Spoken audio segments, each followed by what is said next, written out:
Hello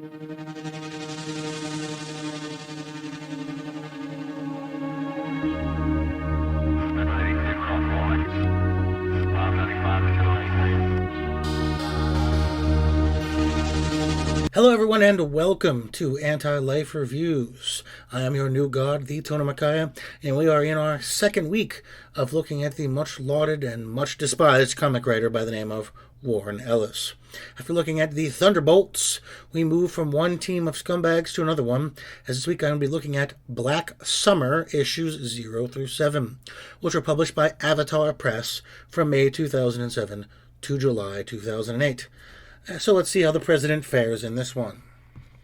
The writers and artists on this are, the writer is Warren Ellis. I mentioned Mr. Ellis' shortcomings last week, and this is neither the time nor the format to discuss it further. So let's move along. Warren has been a reasonably high-level writer for a good majority of his career, with things like Red, Stormwatch, Transmetropolitan, Next Wave, and Planetary under his belt. How will Black Summer fare against those? And the artist is Juan Jose Rupp. I first became aware of his in the early 2000s when he was working on Avatar's licensed IP works for horror films like Nightmare on Elm Street, Texas Chainsaw Massacre, Friday the 13th, etc.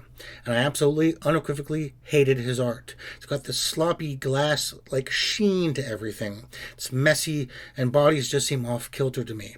It represents the try-hard nature of the early 2000s where he just had this over-the-top gore. And while I know it comes down to the writer, his representation of said gore is eye-rolling. It's been years since I've read anything he drew, and I think, honestly, the last thing I read was Black Summer.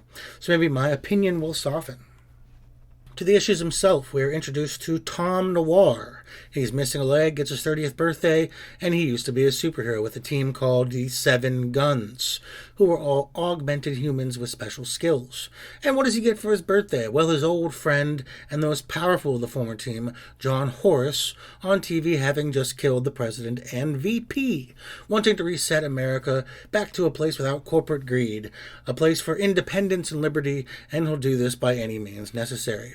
This isn't the only surprise he gets, as Frank Blacksmith, the man who helped the Seven Guns refine the technology and who was thought dead, shows up at Tom's house, alive and well, with a goon who is supposedly pumped full of the more refined version of the Seven Guns' augmentations. This proves to be incorrect, as Tom activates his augmentations and kills the goon, while he contacts the remaining portion of his old team, which includes Zoe, who is fast, Angel, who can fly, Artemis, who is a Power Ranger for some reason, and Dominic, who can Hulk out. Well, despite the team trying to dissuade the public that they are involved with John, it doesn't work, and the team is declared public enemy just after John Horace himself. Tom gets a new and upgraded leg, as well as his old outfit, which is black to John's white. But it's not long after he is blown up by a tank. Okay, so the rest of the team decide to act, and act they do, and we get lots and lots and lots of violence. Just endless pages, and we get flashbacks to things that are rather obvious, but mostly violence, including a showdown with Frank's improved Seven Guns team, which gets Dominic killed. John shows up to stop the carnage, but the American military throw up their arms and say it wasn't their fault, it was Frank Blacksmith's, and he's responsible for everything. More of Frank's new guns show up to fight John, but Angel, Artemis, and Zoe help him out. This leads to a showdown at a former gun, Laura, her grave, where John and Frank are ready to go to war with each other until Tom shows up, not dead, and kills all three of them with Laura's magic MacGuffin gun. But of course, not before getting a voice recording out, blaming everything on Frank. Let's go over the writing first, as I usually do. Now, I'm not just going to throw up my hands and say, wow, this is fucking garbage. But it is, indeed, fucking garbage. But let's get into why. It starts interesting. John Horace is an interesting character, and really the only well-designed character in the whole thing.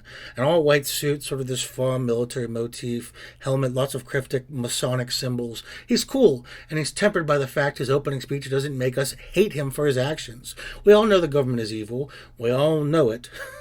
And his want to return some semblance of America to America makes him easy to root for, while also understanding what he did was abhorrent, which even he admits, saying these actions will weigh on him. But then, what is it he really wants? He waits around for a good portion of the comic. For what to happen? They're unclear about what his next steps actually tangibly, physically are. Okay, kill the president. Now I want freedom and to get rid of corporate greed. So I'm going to sit in the sky for 5 issues? Right, got it. Sure. Not to mention, we totally undermine any of what John has to say when he goes to the military and they're like, we didn't do nothing, it was Frank. Like, all of this horror and terror and carnage that happened and it was no one's fault but Frank. Doesn't that make the guns accountable for the endless barrage of murders they committed on soldiers who were acting on bad intel, not bad faith? It makes the guns the bad guy, the military innocent, as well as the government innocent? What? No. We know that's fundamentally untrue. Blaming it all on one douchebag does not countermeasure the things John said in his opening gambit. Yet that's the route they go. Not only that, but at the end of the first issue, Zoe says all the remaining members of the guns, including John, have gone crazy for never turning off their augmentations. This is proven to be categorically false, as we never see one of them be crazy for the remainder of the series. We see Dominic lose his head, but he's supposed to be hot-tempered, a muscle head in his own right. So that whole plot was dropped pretty quickly. The only character save John that has any likable qualities, as all these people are cunts, and I'll get into that in a moment, is Tom Noir.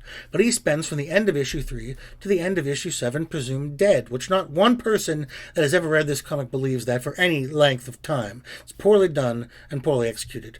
Not to mention his resolution was only introduced that issue or the issue before with this dead girl, who we did get lots of mentions of, but her Chekhov's gun being about as interesting as just having the military drop a nuke on them and being done with the whole thing, frankly. Also, why in their first encounter of the comic does Frank leave his goon behind to kill Tom and not stick around? Or bring 2 goons, or a whole fucking battalion since he has them? What good does that do? It makes Frank look stupid. Well, honestly, everyone looks stupid. Hell, you can, as far as Frank goes, you can tell he's the bad guy from first seeing him, as he looks like this evil version of General Patton. Everyone else is petty, cruel, sadistic, ignorant, flat pieces of fucking cardboard, and they're unlikable to the nth degree. Not one redeeming quality between any of the guns or anyone else in this story. The talking heads, superbly done by Warren himself in the previous video I did on the Thunderbolts, come off as bland exposition dumps. I hated everyone in this, and there is a scene after Dominic dies where one of the guns comments on finally finding a use for his body. Good God, that's your friend who just died. It's edgelord nonsense, and I found it so eye-rolling. It's just so much grim gore interlaced between unnecessary flashbacks. Do you know why they're unnecessary? Because we get told the information before we see the flashback. Like with Zoe, we are told she's fast, very fast. And then we get to see 2 pages of flashback on that she's going to be fast. Okay, well, we know. We saw her already, and this is done over and over as padding. Also, this dialogue is just atrocious. It ranges from just blatant exposition to swearing and insulting each other. I've said edgelord already, but it's the only really apt series of words I can use. It's awful. I do have an idea on how this story could have easily been improved. Now, this is just my idea, off the top of my head, so take it with a grain of salt. It should be 4 issues, not 8. And we start the story in much the same way. Tom Noir is injured, John Horace kills the president and VP, and Frank should try to kill Tom. But this is where we change things. Frank shows up with the approval of the government, so not with any of his modified troops, as killing one right off the bat sort of buries the lead with them being, no threat later. But he has regular soldiers. Tom doesn't kill anyone he doesn't have to, and he escapes as his upgrades are activated. We find out the 7 guns are all dead, sans Tom and John. This gives us a reason why we would be seeing flashbacks.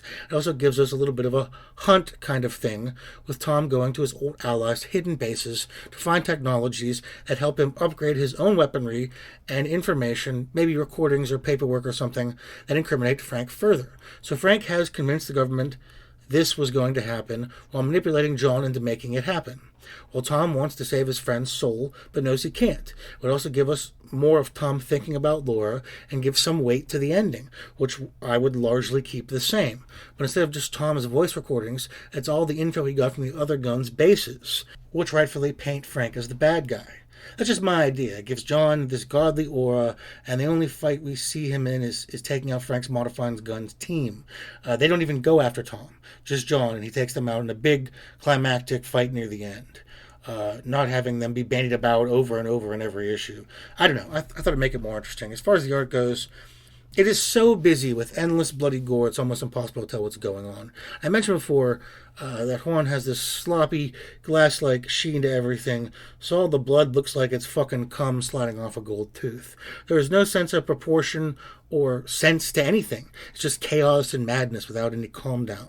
There is a time and a place in comics when chaos and madness can both be used effectively, appropriately, and to enhance a story, but Juan never got that note. And I do try not to be harsh on people when I review stuff.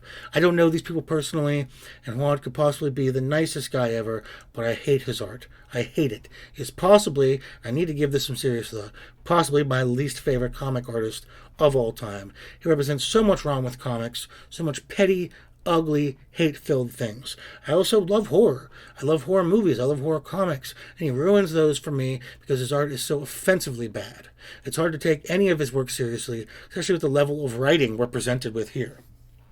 Overall, when you hear about that British comic writer having no respect for comic industry thing, you always think of Garth Ennis, who is fucking awful. But this is an example of that not just being contained to hacks like Garth or Mark Miller. It went out in all directions, and the worst instincts of people like Warren show through when they don't have someone to rein in their fucking nonsense. This is bad.